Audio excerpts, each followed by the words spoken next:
श्री गणेश महापुराण में छठा अध्याय पत्नी द्वारा शनि को शाप प्राप्ति की कथा। अब एक अत्यंत गोपनीय और महत्वपूर्ण इतिहास सुनिए। यद्यपि वह ना कहने योग्य इतिहास माता के समक्ष लज्जाजनक भी है, तो उसे कहना होगा।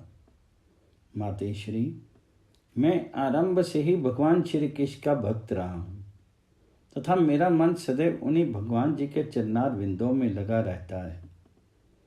विषयों से विरक्त रहता हुआ मैं पूर्ण रूप से तपस्वी बन गया, किंतु उस समय वह तपस्या समाप्त हो गई जब मेरा विवाह हो गया।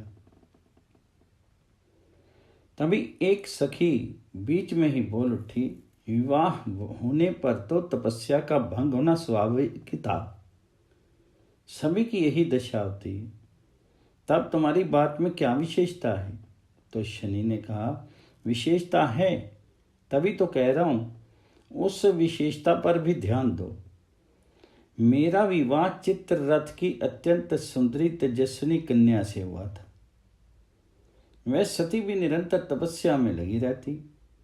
एक बार जब वह ऋतु स्नाता हुई तब उसने 16 श्रृंगार किए। उस समय वह दिव्य अलंकारों से भूषित और अत्यंत शोभा में लग रही थी। उसके रूप और श्रृंगार दोनों ने मिलकर के सोने में सुहागे का ही कार्य किया था। उस समय उसका रूप मुनियों को भी मोहित कर लेने वाला था। रात्रि होने पर वह मेरे पास उपस्थित हुई। मैं भगवान श्री कृष्ण के ध्यान में तल्लीन था, इसलिए उसके आगमन पर भी मैंने ध्यान ना दिया, किंतु वह तो मदान्वित हो रही थी। कुछ तीखे स्वर में बोली, स्वामीन मेरी ओर देखो तो सही, किंतु मैंने उसकी ओर कुछ भी ध्यान नहीं दिया। मैं अपने चंचल नेत्रों से देख रही थी, किंतु मेरी तल्लीनता भंग ना हो पाई। उसने अपने को असफल प्रयास देखा तो क्रोधित हो गई, क्योंकि उसका ऋतुकाल व्यर्थ हो रहा था। क्रोध में भी उसने मुझे चित्तन्य करने का भरसक प्रयत्न किया था। जब वह मेरा ध्यान भंग करने में सफल नहीं हो सकी, तब सहसा कामवती कह बैठी, अरे मूढ़, तूने मेरी ओर देखा तक नहीं, इस कारण मेरे ऋतुकाल की रक्षा नहीं हो सकी, अर्थात मेरा ऋतुकाल व्यर्थ ही जा रहा है। इस कारण अब तो जिस किसी को भी देखेगा वह अवश्य नष्ट हो जाएगा। उसका शाप मेरे कानों में पड़ा, जिससे मेरा ध्यान भंग हो गया। नेत्र खोल करके देखा तो मेरी पत्नी ही खड़ी थी। वह उस समय अत्यंत सुंदर प्रतीत हो रही थी। सोचने लगा, ये तो मेरी पत्नी है, इसने मुझे ऐसा शाप क्यों दे दिया? वस्तुतः ये मेरी भूल भी है कि विवाह करके भार्या को संतुष्ट करने के अपने कर्तव्य से विमुख ही रहा। फिर सोचा, यदि आप भी संतुष्ट कर लूं तो शाप से बच सकता हूं। ऐसा विचार दृढ़ करके मैंने शांत करने का प्रयत्न किया। देवी प्राणप्रिय, मैं ध्यान अवस्थित था, इसी से तुम्हारी याचना नहीं सुन सका, अन्यथा तुम्हारी उपेक्षा कभी नहीं करता। अब मुझे जो आज्ञा हो करने को तैयार हूँ। इसी प्रकार मैंने उसे अनेक बार मनाया, और जब वह शांत हो गई तब उसे काम्य प्रदान कर उससे शाप मिथ्या करने का आग्रह करने लगा, परंतु वह ऐसी कोई शक्ति नहीं रह गई थी जो अपने शाप को नष्ट कर सकती। शाप देने के कारण उसका पतिव्रत धर्म अशक्त हो गया था। उसने बहुत पश्चाताप करते हुए कहा भी था कि मुझसे बड़ी भूल होगी, मैं चाहती हूँ कि मेरे द्वारा दिया गया शाप नष्ट हो जाए, किंतु शाप नष्ट नहीं हुआ। ऐसा ही समझाता हुआ मैं उस दिन से किसी को भी और आंख उठाकर नहीं देखता, क्योंकि आंख उठाकर देखने से न जाने किसका अहित हो जाए। लोक कल्याणार्थी मैं सब समय अपना मस्तक झुकाए रखता हूँ। इसी कारण हे जगत जननी, मैं आपको या आपके शिशु को नहीं देख सका था। शनि को प्राप्त शाप और उससे कारण सदैव मुख को नीचे किए रहने की बात सुनकर के पार्वती जी हंस पड़ी। उनके साथ उनकी सभी सखियां, सभी दासियां, सभी अप्सराएं, सभी देव कन्याएं भी हंस पड़ी। वह हंसी बहुत देर तक चलती रही। बेचारे शनिदेव अपना मुख नीचे किए खड़े रहे। ये कथा कहकर के सूर्य कुछ देर के लिए चुप हो गई। ये देख करके शौनक ने विनीत भाव से प्रश्न किया, फिर क्या हुआ सूर्य? ये उपाख्यान तो हमने आज तक नहीं सुना था। इस प्रकार के गोपनीय रहस्यों को बताने में आप भी सक्षम हैं। कृपा करके इसको पूर्ण करने का कष्ट करें। सूर्य कुछ देर मौन रहने के पश्चात बोले, शौनक, बहुत देर तक हंसने के बाद माता पार्वती ने भगवान श्री हरि का स्मरण किया और फिर बोली, ग्रहेश्वर, तुम्हें जो शाप मिला है उसका नाश तो हो नहीं सकता, इसलिए जो परिणाम मिलना हो उसके लिए तैयार रहना आवश्यक है। परंतु मेरा विचार है कि उस शाप का प्रभाव हम पर नहीं होगा, इसलिए तुम मुझे अथवा मेरे पुत्र को देख। शनिचर बड़े असमंजस में पड़ गए। इनमें से किसको देखूं अथवा किसी को देखूं ही नहीं। यदि देखूं तो कहीं कोई अनिष्ट ना हो जाए, परंतु ना देखने पर भी अनिष्ट होना संभव है, इसलिए शिशु को देख लेना चाहिए। शनिदेव ने धर्म को साक्षी करके पार्थिव पुत्र को देखने का निश्चय किया, परंतु पार्थिव की ओर ना देखना ही उचित होगा, ऐसा निश्चय करके ही आशंका के कारण खिन्न मन वाले शनि के कंठ, होष्ठ व तालु शुष्क हो गए। फिर उन्होंने अपने मन को संयत करके अपने दाएं नेत्र के कोने से शिशु के मुख की ओर देखा। शनिदेव का उस शिशु को देखना था कि आशंका साकार हो उठी। उनकी दृष्टि पड़ते ही शिशु का मस्तक छिन्न हो गया। यद्यपि शनि के दाएं नेत्र के कोने से शिशु की एक झलक ही देखी थी, तो भी शाप का फल नहीं मिट सका। बालक के मस्तकीय भाग से रक्त को अविरल धारा बह निकली। पार्वती की गोद में रक्त ही रक्त दिखाई देता था, परंतु वह छिन्न हुआ मस्तक अपने अभिष्ट गोलोक धाम में जाकर के भगवान श्री कृष्ण के शीर में प्रविष्ट हो गया। उस विचित्र घटना से सारी व्याकुल हो गए। देवी गिरिराज नंदिनी तो अत्यंत शोकाकुल हो गई और रोते रोते उन्हें मूर्छा ही आ गई। जो महिलाएं उससे दूर स्थित थी वे उधर दौड़ पड़ी। अनेक स्त्रियां चित्र में बताई जाने वाली के समान स्तंभित सी हुई सखियों ने पार्वती जी को जगाने का बहुत प्रयास किया, किंतु कोई सुपरिणाम नहीं निकला। भवन में होने वाले घोर कोलाहल को सुनकर के नंदीश्वर पता लगाने के लिए दौड़े और फिर लौट करके कहने लगे, हे प्रभु, हे चंद्रमौली, भवन में बड़ी विचित्र घटना घट गई। शिशु के दर्शनार्थ आए हुए शनि ने ज्यों ही बालक के दर्शन किए, त्यों ही उनका मस्तक छिन्न होकर के उड़ गया। बेचारा शनिचर दीनहीन हुआ, सिर झुकाए वहीं खड़ा है। नंदी की बात सुनकर के सभी उपस्थित समाज शोकग्रस्त हो गए। भगवान शंकर तो इतने व्याकुल हो गए कि उन्हें मूर्छा ही आ गई। गिरिराज, हिमाचल, देवराज इंद्र एवं सभी देव, ऋषि, गंधर्व, किन्नर आदि रोने लगे, परंतु भगवान श्री हरि ने तुरंत ही गरुड़ का स्मरण किया और कुछ ही देर में गरुड़ आ उपस्थित हुए।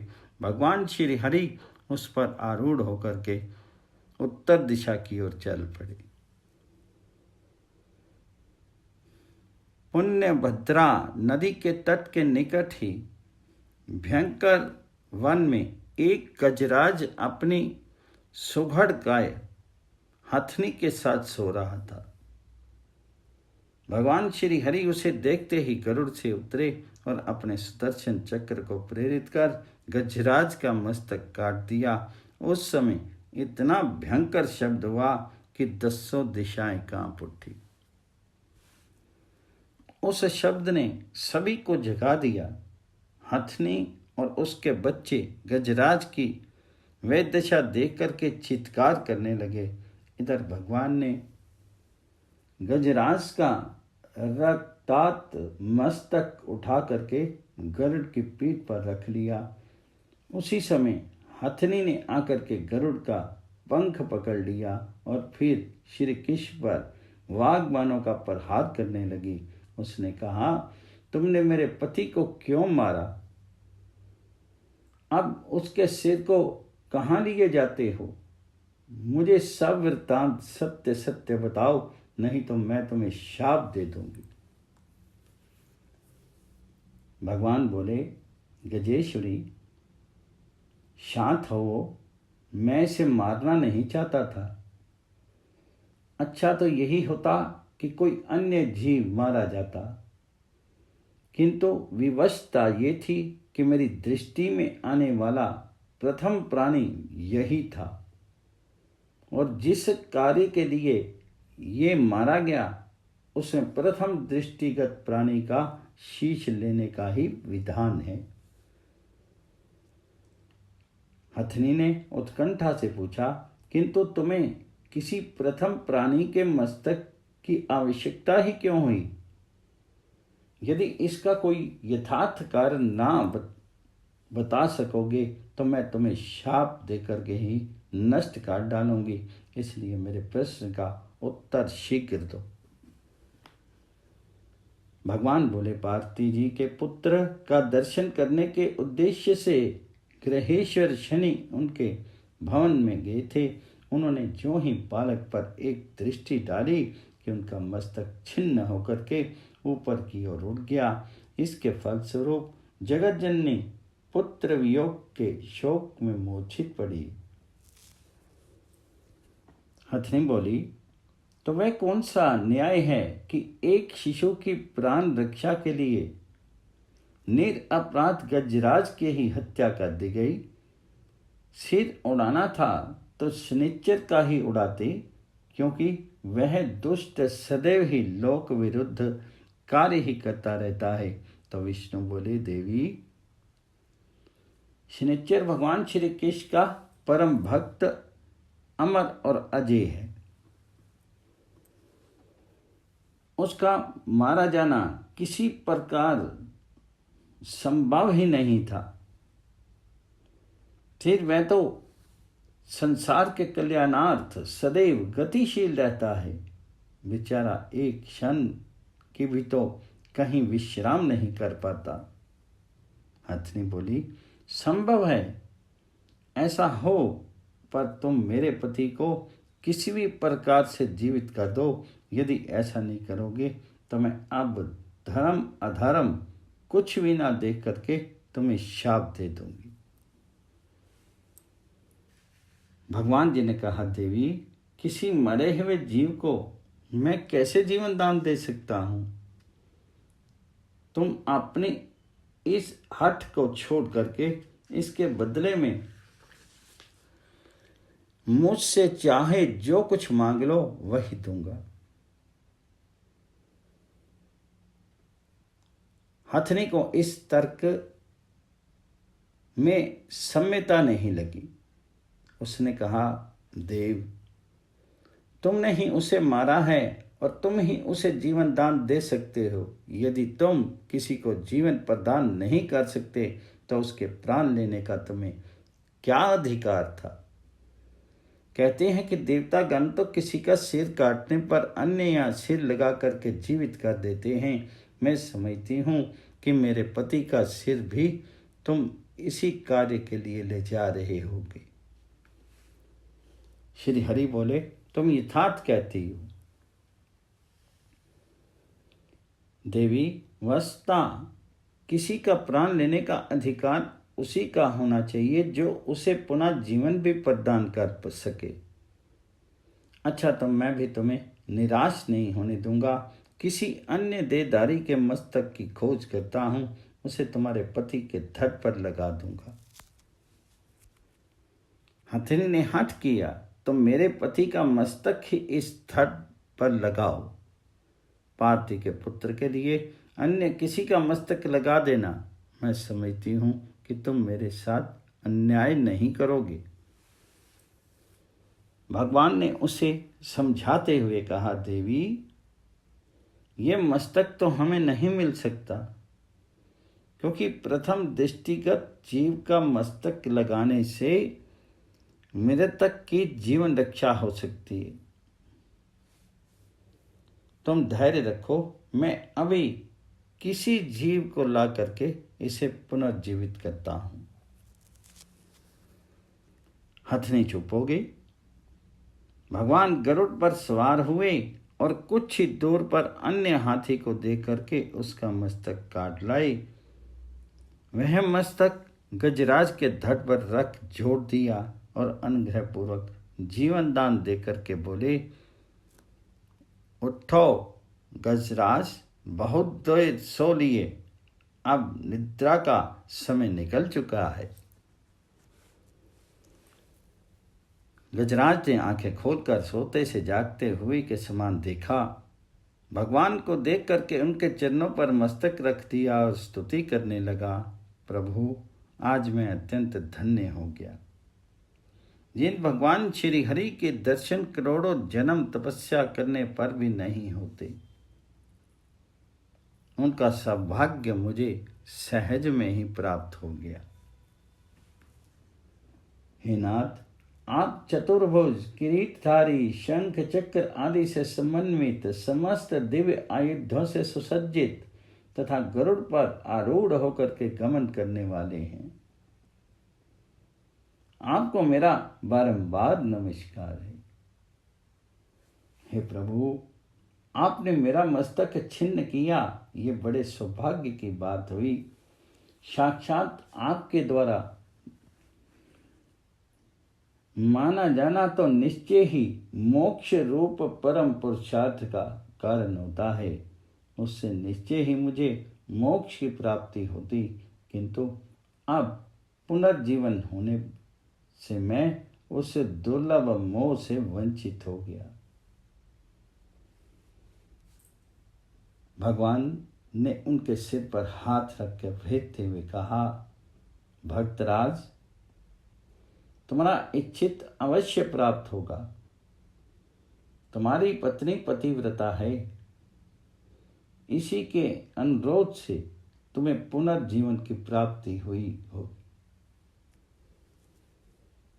हथिनी ने भगवान जी की स्तुति की, प्रभु, उस शोकग्रस्त अवस्था में मुझसे जो भूल बन गई हो उसे क्षमा कर देना। उस समय आवेश में आकर के मैं आप परमेश्वर के प्रति अनेक दुर्वचन प्रयोग में ला बैठी थी। भगवान ने उसे भी मीठी वाणी से परितुष्ट किया और गरुड़ पर चढ़ करके गजराज के कटे हुए मस्तक सहित कैलाश की ओर मन के वेग के समान चलती है और शीघ्र ही जगत जननी पार्वती जी के भव्य भवन में जा पहुंची।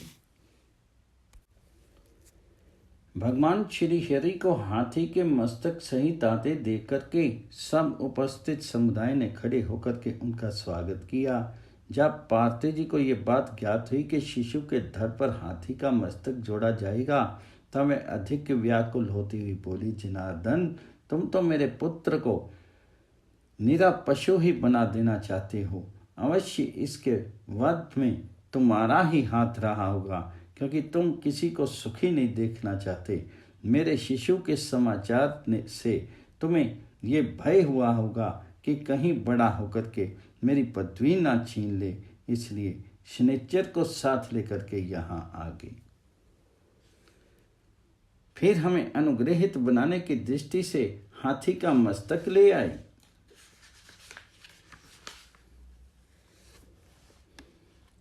जिससे कि मेरा पुत्र पशु और महामूर्ख बना रहे। कहो तुम्हारी चाल यही थी ना, जो प्राय सफल हो गई। भगवान मुस्कुराए। तभी वहां खड़े हुए शनिचर ने कहा, माता आपका अनुमान यथार्थ नहीं है। भगवान श्री हरि तो शिव सभा में बहुत पहले से विराजमान थे, उनसे मेरी भेंट भी कभी नहीं हुई।